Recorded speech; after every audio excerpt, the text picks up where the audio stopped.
Welcome to day 14 of my 3D tutorials.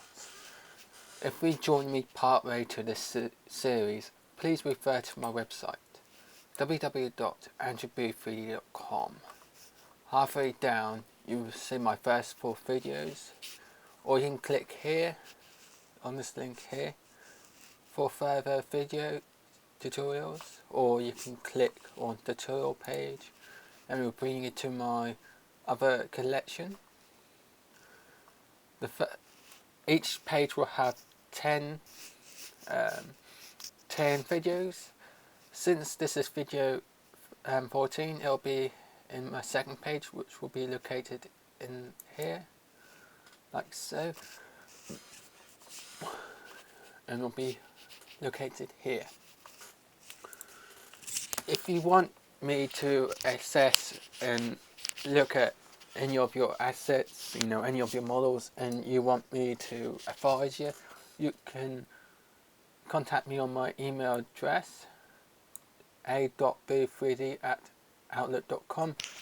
Also, if you're looking for a 3D artist, I'm available, so please contact me on my email address. Alternatively, you can actually follow me on my Twitter account @AndrewB3D. This is what my Twitter account looks like. I'll have examples of my work on there as well, as you can see. So do please follow me. Sorry about that. Okay, let's start with this tutorial. Last time we were looking into how to create an edgeware filter. Introduction to filters. You can hook up edgeware filter, then using a curvature map to create a nice effect of wear and tear on the wood. We created this you powered this by using 2 curvature maps. One that was rendered out through Sun's Designer, and another that we rendered out using a normal map, a normal to curvature map. As you can see, it presents 2 different curvature maps, and then we just blend them both together. By blending them, you can create different effects. Different effects will mean different effects in your edgeware. Like, say if I go to multiply, it makes it even more dark one, and it essentially will create like an edgeware that's mostly white. You can turn down the opacity right down if you so decide to. You can change the blending mode to add. As you can see, it adds both maps together, their values, because when you blend, what's actually happening with blending, you're using the blending through calculations through pixels. Each pixel on the texture map will have a certain value, a 0 to 1 value. Now, black being 1 and white being 0, I do believe. It could be other way around. It's either 1 and 2. But what you're doing is you basically, when you're on add, you're basically adding the pixel value of this texture map to this texture map to output this texture map. So this is the result of adding both of these values together. When you subtract, you're doing the opposite direction. You're subtracting this value with this value to create this map. Multiply does the same thing. It's multiplying this texture with this texture, so on and so forth. This does both techniques.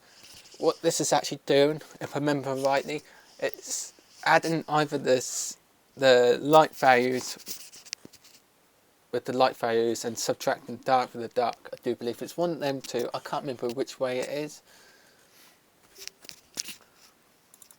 That can bring out a really good effect as well by doing that. I like to use add and subtract.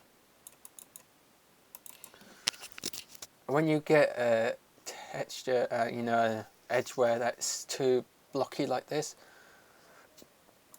you just alter it so it's less blocky, lower the width if necessary, or increase it, depending on that. Never touch the threshold because the threshold completely takes it away.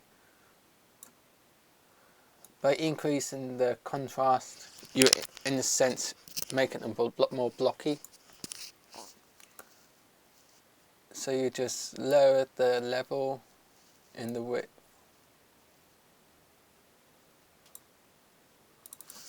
If you want to even more between numbers, just add a 0. You just do like 3, 5. That equals 3.5. And just increase it until you get an appropriate number. That's 3.7. 3.8. As you can see, it's not altering much. 9. And that's when you start getting it.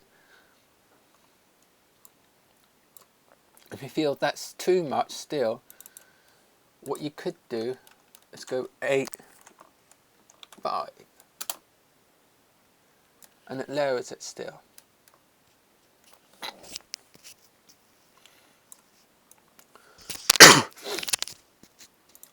And then what you can also do is lower the opacities even more.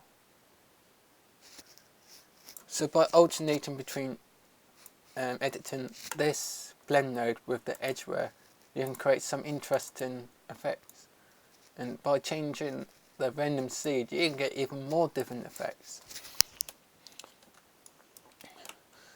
But in this tutorial, we'll be discussing about masks and how to blend in other materials to your primary material.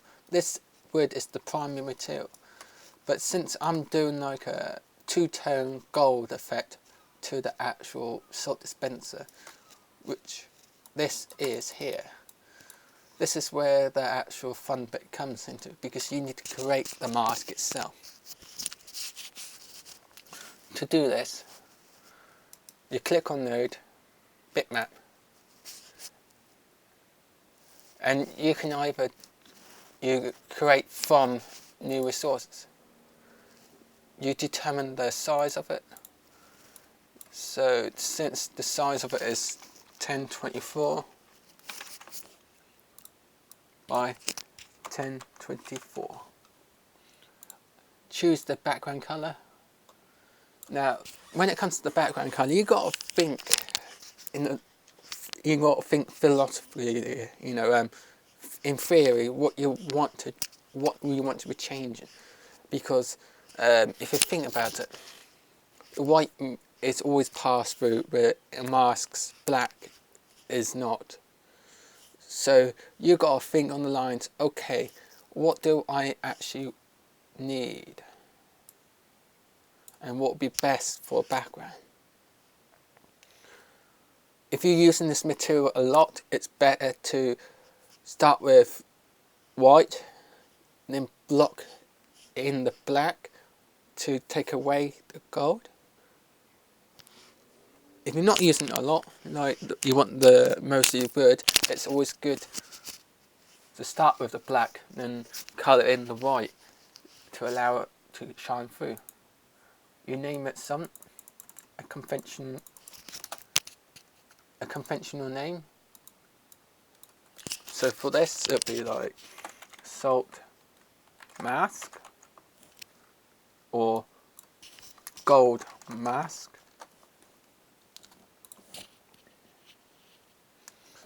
And now it enables this to be paint, so you can select the paint and that you can paint a mask just like so. just by turning it grey, you create a mask. But here's the kicker. It is a bitmap. And if you think about it philosophically, when you add a bitmap, you're adding more memory to that mask, to that actual file. So you need to alter that. You need to make it so it's more efficient. By painting into your mask like that, it's good if you need to use it a lot, if you're using this mask a lot. If you're using it just for once, then maybe it's not so good that way. It depends what you're using it for. When you click here, when you click in here, right, you have this. This is the ambient occlusion.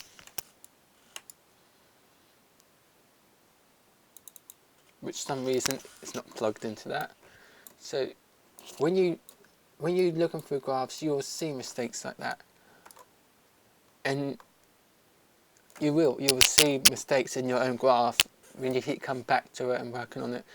Some mistakes isn't apparent, so when you do locate them, correct them. So hook this into the ambient occlusion.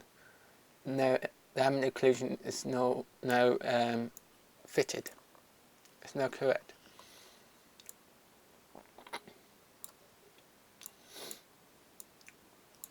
Now, as I was saying, it depends on what you're looking for.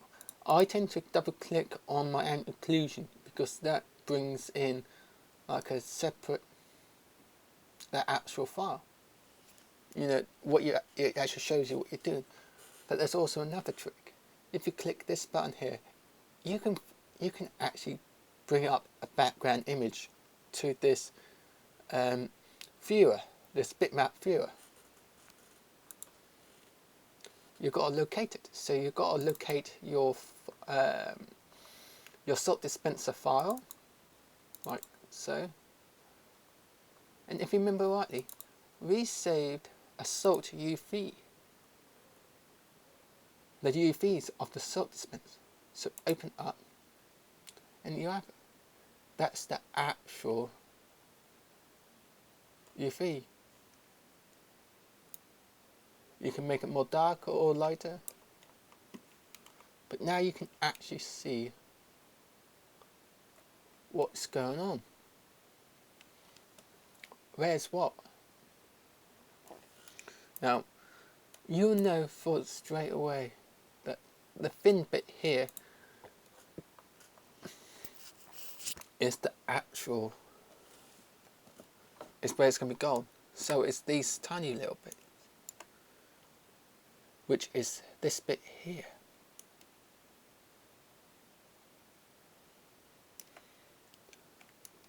And if you look close, it's also this bit here.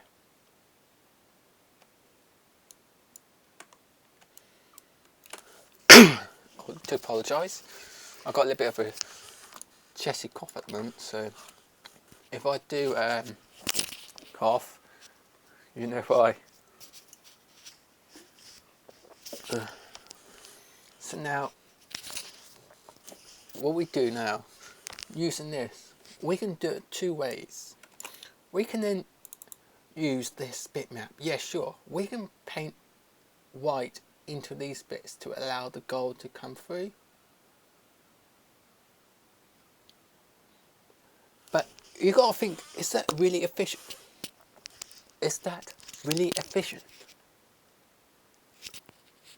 And the answer is no, because although you're painting into this and creating a mask, what you're essentially doing, you're adding that amount of memory that is required to input this bitmap, to render this bitmap, and it will take longer not only to load up, but it will take longer to render, to process per second, It'll add more to your processing time when you go into the games engine. This is what you got to think about when you're creating assets, when you're creating models, when you've been a 3D artist. You got to think to yourself, okay, what is efficient? I have to be efficient because it's all to do with processing time, budgeting.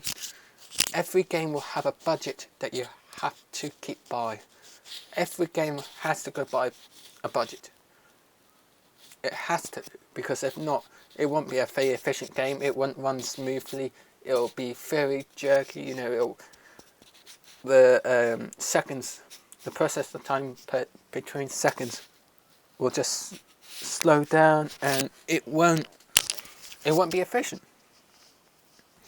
And this is where efficiency is key, because you need to be efficient when you're actually building your assets, when you build animation. Anything you do, it has to be efficient enough for the games engine to say, yes, we can run this. This is enough memory, you know, and we're not going to be slow about it. They can think, speed, quickly, rendering out quickly. If you look at a lot of PlayStation 2 games, in a lot of the early games, like Crash Bandicoot or some another, it was a PlayStation 2 game. It was like a prequel to Crash Bandicoot 3. But a lot of the time in there was processing time. That's why you had a lot of the loading screen a lot of the time, because it was so much to process. It was not very efficient. It was a early PlayStation 2 game. Back then, studios didn't know how to how to use the PlayStation 2 efficient, because it's just new. It was out. People were creating games, but they weren't efficient about it because they didn't know what's the limitations. What can a PlayStation 2 handle? So they were throwing on all this, you know, good stuff, and it was a really good game, but it slowed the processing time between the levels, hence the loading screen, because of that concept, because it was a lot of processing, and it rendering out took a long time. And this is where budgeting really counts, because if you budget a game correctly, it will run quite quickly, especially when it comes to rendering out and starting each level. This is where you have to think about the lines of, am I being efficient if I do this? Am I being efficient if I'm doing that? If I do this, would it alter the efficiency? So, although this technique using a painting the bitmap is a good idea, and it's useful, especially when you've got complex maps. If it's a complex map, then sure, like a character for example, yeah, sure, you would need that, because then you can paint in different grey values to do semi-blending in the actual material, so on and so forth. So for example, if you have one substance that is like a checker map, and you want to blend it through to another pattern on a piece of clothing, for example, you can do that, and so on. You know, on a character, it's more complex, because they're not block shapes like we have on the soap dispenser, because this is just, you know, squares and circles. When you're doing more natural kind of building, you know, like a tree or a human body or a face or some that's organic, the shapes is a little bit more odd. They're not uniform, which means you cannot use uniformly procedural kind of masks. Especially the technique that I'm about to use will not be efficient, because you have to create loads of nodes to get the same result that this will output. So it's about what can become efficient. This will be efficient when you painting into like a character face, for example. But if you doing block shapes like this, it's not efficient. The process what I'm about to show you is efficient though. So when you come just to delete it, remove. Now it's always good to get a good preview. So first of all, get a material blend, drag it into the graph, and you get a result like this. Reason being this is a lot of pins is because by default most of these materials are uniformly between different workflows, which means they can cover for the specularity and glossy workflows, as well as the metal with roughness workflows. I know this is a bit of annoying, but you have to select the maps that you don't use. So we're not using the diffuse map. We're not using a specularity map. We're not using a glossy map. But we are using a base, normal, roughness, metallic. We're not using the height map. But we are using ambient occlusion. Now, this will get, I know this will confuse a few of you. Opacity map, I do apologise. You're probably thinking, okay, opacity map, perhaps that's where you put the mask in, and you're basically saying, hey, this is, you create an opacity, so you're saying, hey, this is going to be where the opacity is. Wrong, that is not what it is. The opacity is where literally, when you have something like glass and it's see-through, you can create an opacity map which makes semi see-through objects.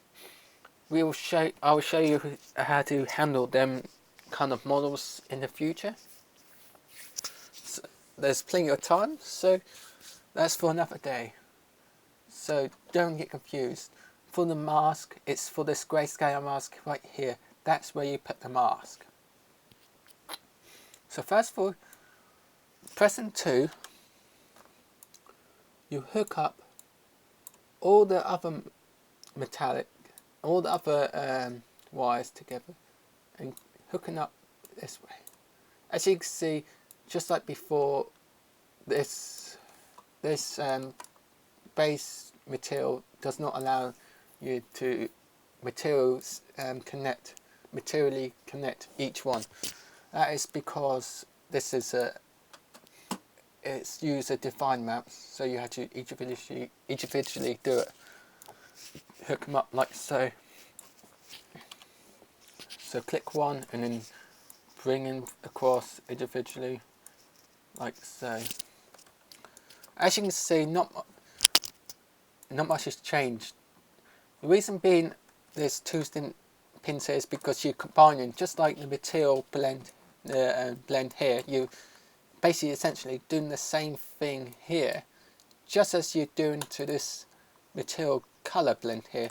It's the same thing, except you're just blending between two materials, just like you're blending two pins here, in a sense.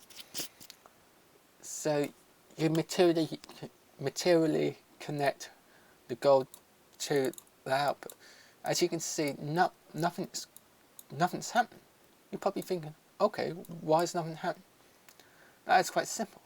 It's because by default, the grayscale map is black by default. So in a sense, you got no data. You got no data to allow the gold to come through. Now, I always get confused at this stage because I apologise. I always get confused at this stage because of sometimes it could be reversed. Sometimes in certain software, the black could be that allows through, and the white is the actual material. the main materials. So for example, this could be white and this could be black, or this could be white, this could be black and this could be white. So what I tend to do, I now tend to create that bit. I always start with a uniform colour. You're probably thinking, okay, that's a bit strange. Why are you starting with a uniform colour? The answers to that is because uniform colour, you can then transform it and using the transform node. I always start with white and have it absolute at 16-bit for efficiency, like so. You probably think, oh, okay, why are you doing that? Because the rest is 1024. That's simple, really. It's because of, again, efficiency. When you're working with efficiency, when it comes to substance designer, the substance designer process each node. The more nodes you have, the more processing time it requires. So by having a uniform colour, it's just a colour. There's no information in it. It's just block colour. So it doesn't matter that it's at 16-bit by 16-bit. It's just less memory. And then you add a transform node. And when you hook up a black and white uniform colour to a transform, it automatically makes it to black and white. But as you notice, it's 16-bit by 16-bit. You're probably asking, okay, that was 1024. Why has it changed? That's because it's set to relative to input. So whatever input the actual parent be, the child will become. It uses a hierarchy, parent and child workflow. Let's say, for example, this.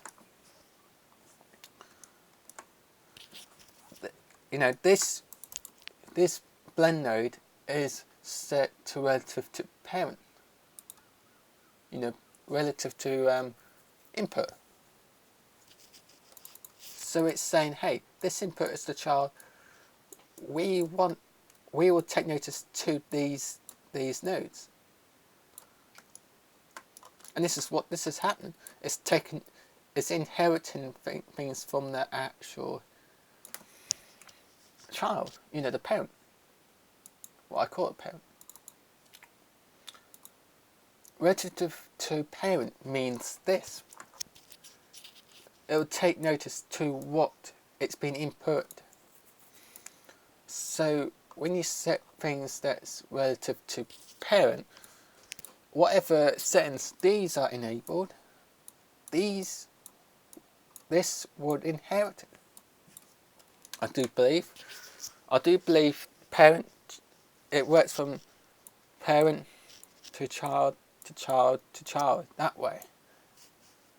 Some does it in reverse, and that's the parent.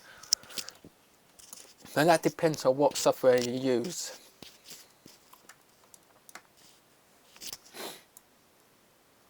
The way to think about it is the histogram of the actual Photoshop.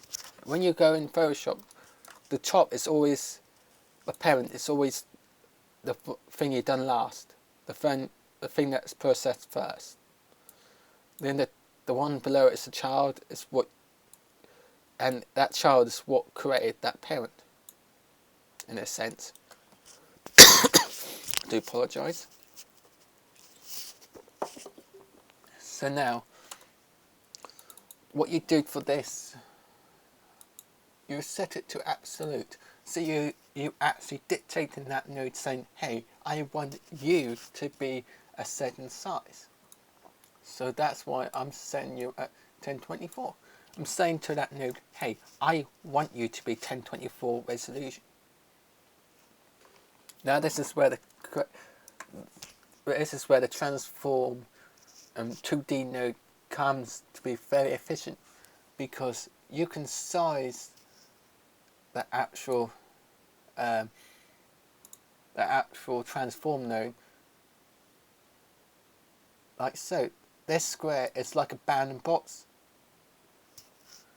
so it will resize whatever input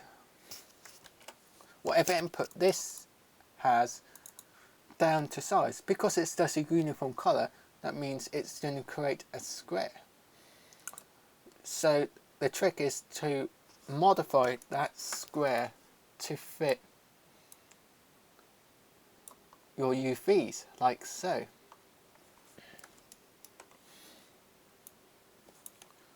But you're thinking, oh, okay, but the trouble is, I didn't see it, it's all white.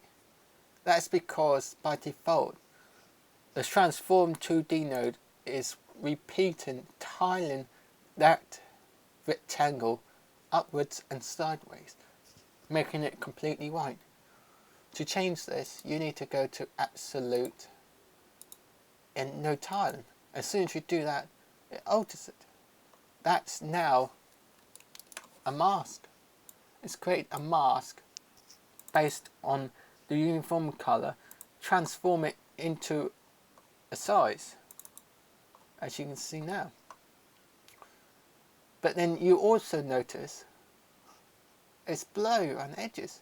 That's no good, especially when you're dealing with a mask, because then it will cause bleeding effect. How do I fix this? That's simple. What's causing it, How am I going to fix it? And that is quite simple.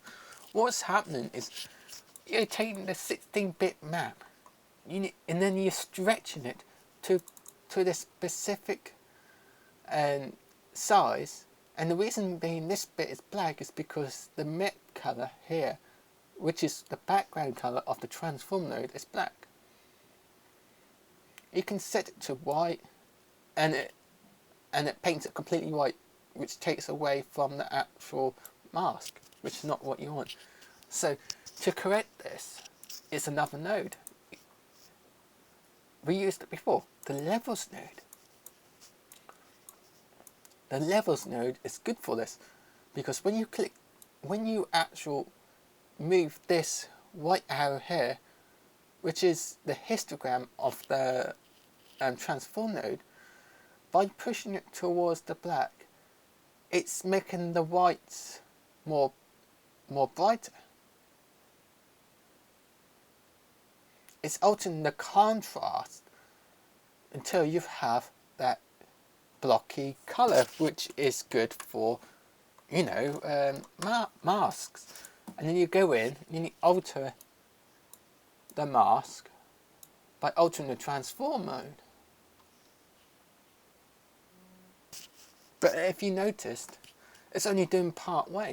It's only doing this thing here.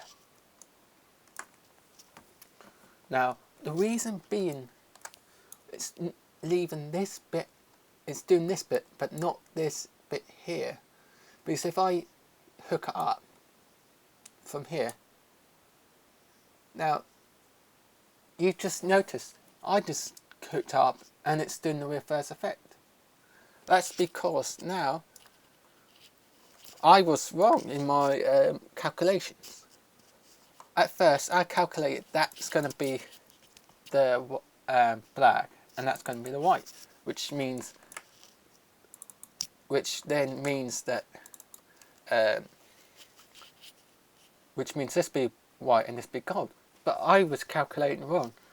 This can happen because when you use nodes like this, it's very hard to determine what is going to be the first node, which is going to be the black, and what node is going to be the second, that's going to be the white, in a sense. What node is what. But this is easy to fix. You go into invert, grayscale invert, and just hook up. And there you are, it reverses it. If you didn't know this before, if you missed what I just did, I'll undo it. When you hover a new node over an existing pin line, it automatically hooks in between the pin lines, like so. And there you are. a gold nut, or will be a nut.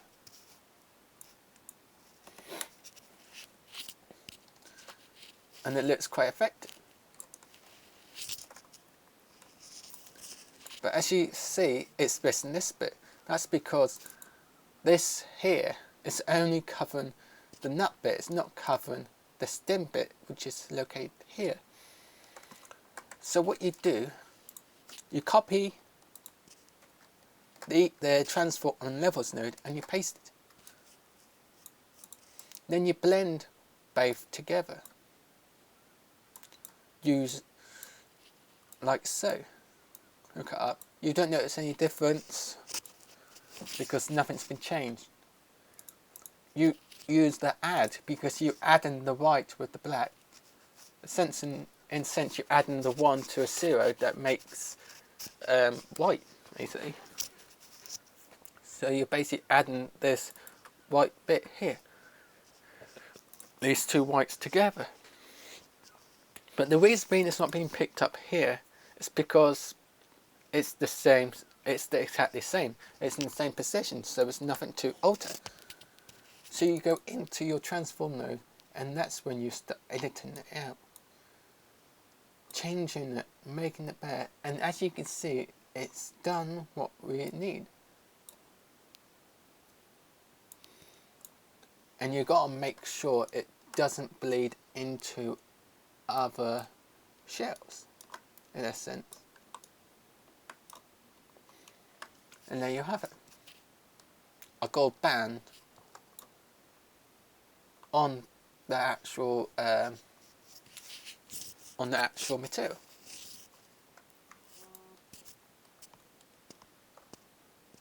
And it creates a nice effect like that.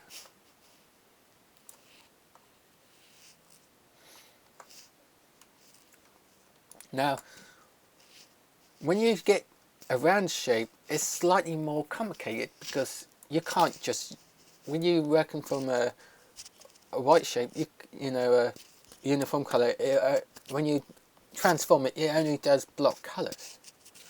So when I said I'm going to make a gold rim here, you can't use the uniform color. Instead, you have to use something else. It is called the shapes node. Shapes node. Now this can't be a 16-bit,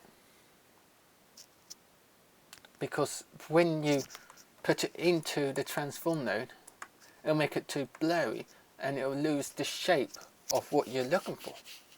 So it can't be, you know, a pure 16 by 16 bit and then stretching it out, because we can get away with block colors like this because they are just squares, but when you're dealing with circles, it's a different concept altogether. So this is where you have to do a little bit more customization, you know, justifying having that circle. So under the pattern, you can click disk and it creates a disk.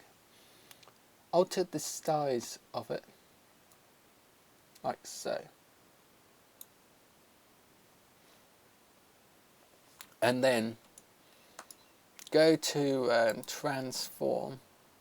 You've got to transform it,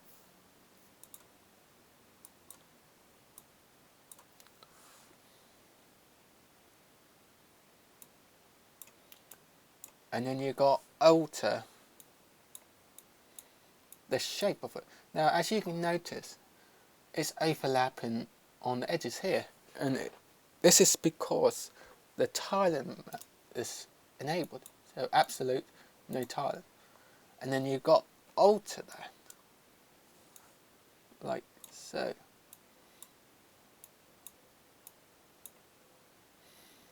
Just alter the shape of it.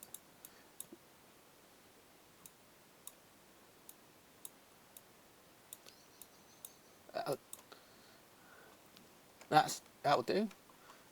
Make it just a tad smaller.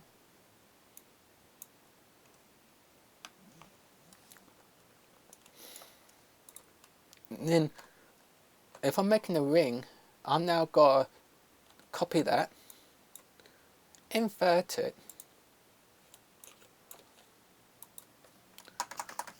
so it would be black.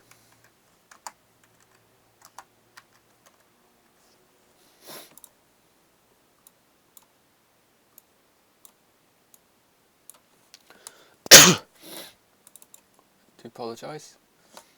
Now, once we invert it, you'll notice that in the transform, it's creating this black background and it's making a square. That's because the background is black, where the actual input is white.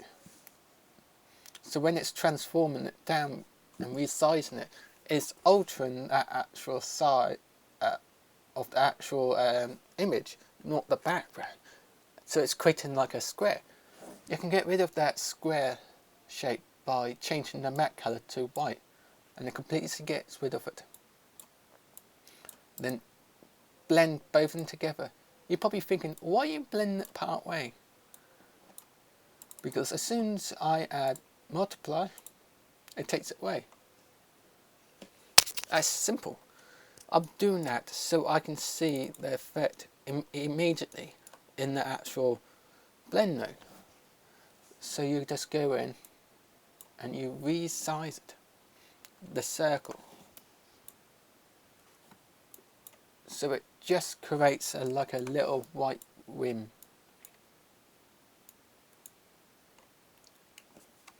Like so. It can be a bit of a pain to do, but they are.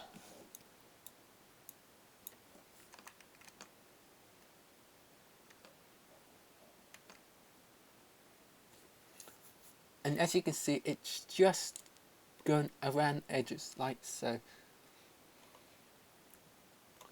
Now we don't need to worry about this bit here, which is this one here, I do believe. This shell. One of these shells. We don't need to worry about that. It's because of this edge line. This is the edge of this sphere here. Because this is the edge of the sphere, what's happening? You're saying, okay, all this except the edge of this circle is going to be wood, in a sense. So now, when you look at it, it's creating this ring here. So now we blend it together using another blend node.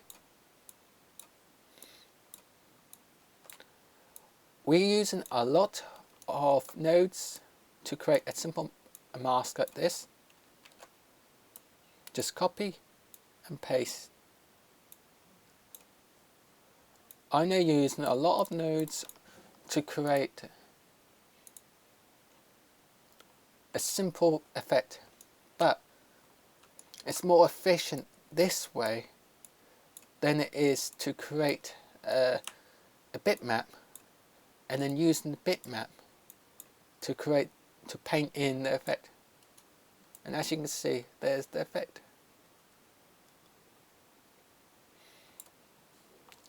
Now what I'm tempted of doing is creating the same on that ring here. As I said before, we don't need to do it, but as you can see, because of the low poly of the model, it's not creating a perfect circle. It's jerky, so you have to create that, because now it makes it apparent that it's a seam. So you got to create that, and this is where you've got to think, where is the actual shells located? Some people leave open Maya and then go in the UV editor to find out what shell does what. You don't necessarily need to, because we already got this effect going on, because now I can find out saying, ah, yeah, now that is where the edge is. So I can then just duplicate this, this and this, copy paste,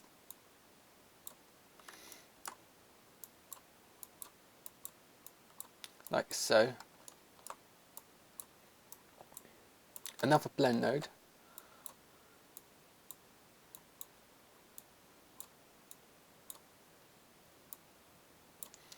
and then alter this shape accordingly. Just altering it like so.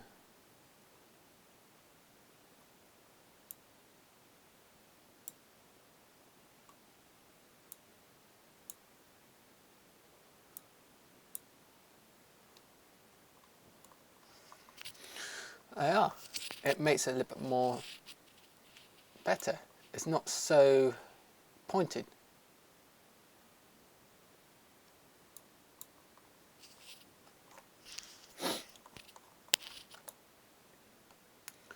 And it makes a nice little decor to look at.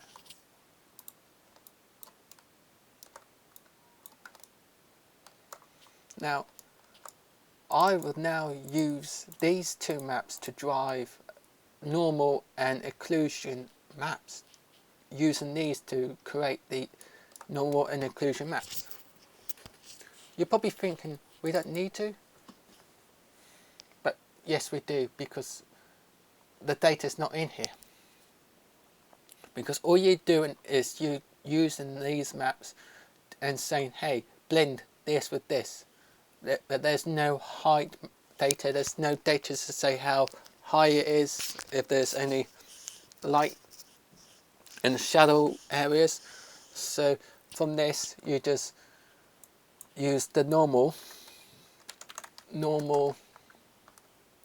node, which then translates, you know, height map into normal map. But as you can see, you don't get much data. You ask yourself, why is that? That's simple, because these are too blocky.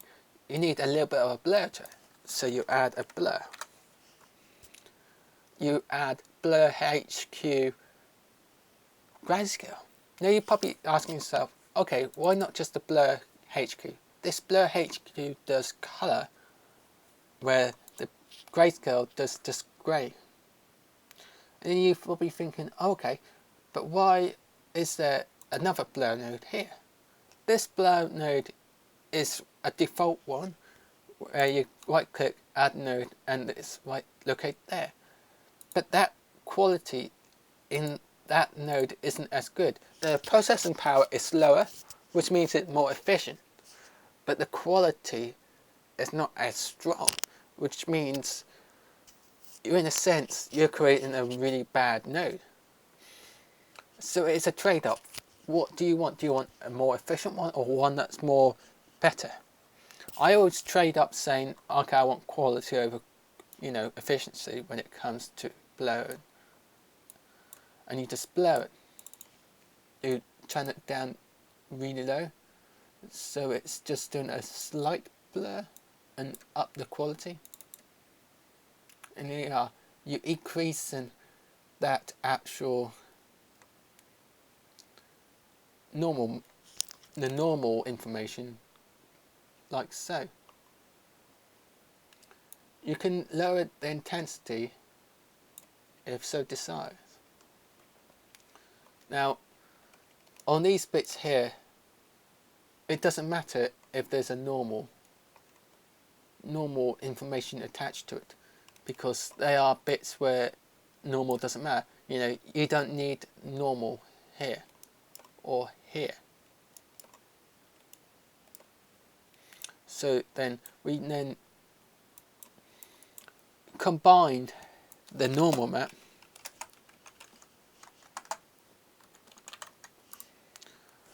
with a normal combine and set this as normal 1.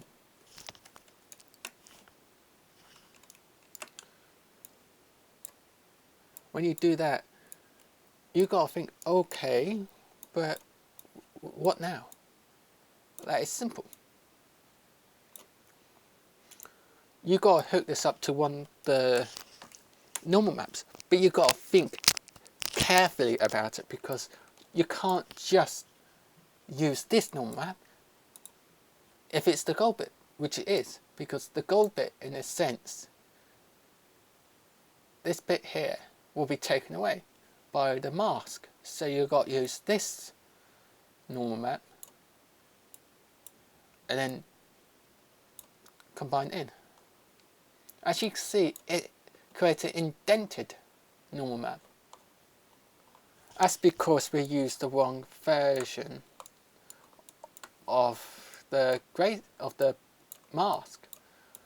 We used the black and white version to drive it, which is not a sense. It's not what it is, because that would indent it.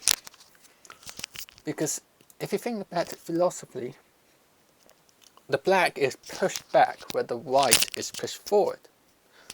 So it's indenting it. But we don't want it indented. We want it in reverse. So we use the black mask. So now we're saying, hey, the black is pushed back where the white is pushed forward in the height map. And there you are. And it creates this lovely ring.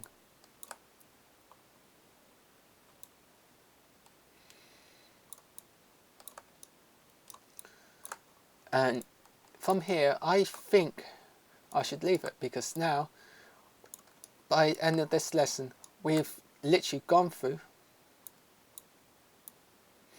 We created a mask, and then we create the normal map. Now, I said about ambient occlusion. You've got a node here called ambient occlusion. It takes the height map value and outputs a normal map. An ambient occlusion map.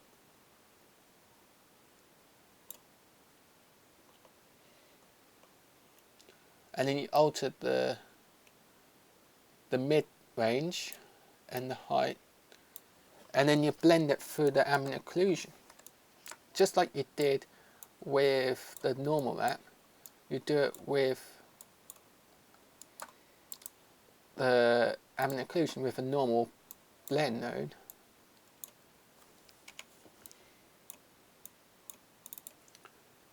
and click multiply, and there's your data.